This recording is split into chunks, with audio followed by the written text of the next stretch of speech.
बात है, मुझे 32 साल हो रही हैं कथा कहते हुए, लेकिन देवी अथर्वशीर्ष की ये महिमा जो सृजन के लिए, निर्माण के लिए, मैं पहली बार आपके बीच में मैं निवेदन कर रहा हूँ। सरस्वती मतम दक्ष द्वैत्रम नमाम पावनाम शिवाम। लोगों की वाक सिद्धि हो जाती है, विद्वान हो जाते हैं, वाणी सिद्ध हो जाती है जो देवी अथर्वशीर्ष का पाठ करते हैं। जिनके बच्चे पढ़ने में कमजोर हैं, भूल भाल जाते हैं, मट गस्ती करते हैं, मन लगता नहीं है, देवी अथर्वशीर्ष का पाठ करें, वाणी सिद्ध हो जाएगी। जो एक बार पढ़ेंगे वही बिल्कुल कंठस्थ हो जाएगा। आप तो आज घंटे भर के कार्यक्रम में भी काफी संख्या में दिखाई दे रहे हो। मुझे तो लग रहा था कि 10-5 होंगे, लेकिन आप तो अच्छी संख्या में दिखाई दे रहे हैं।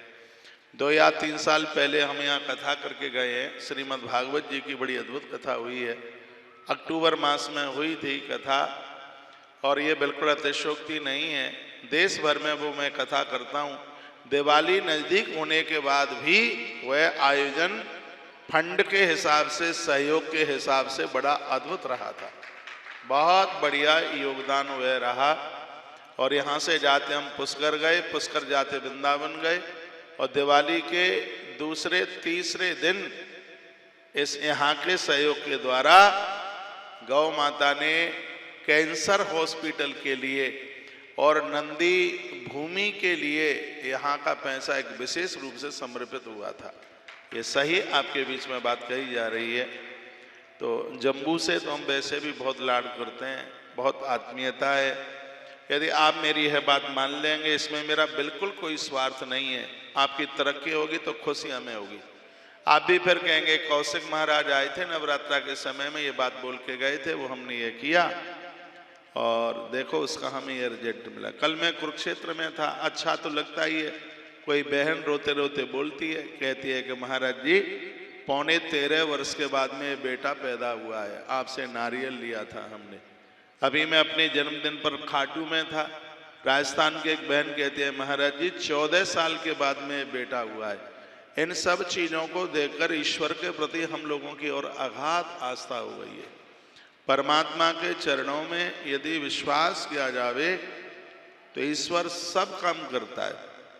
इसमें कोई भी किसी भी प्रकार की कोई संशय वाली बात नहीं है।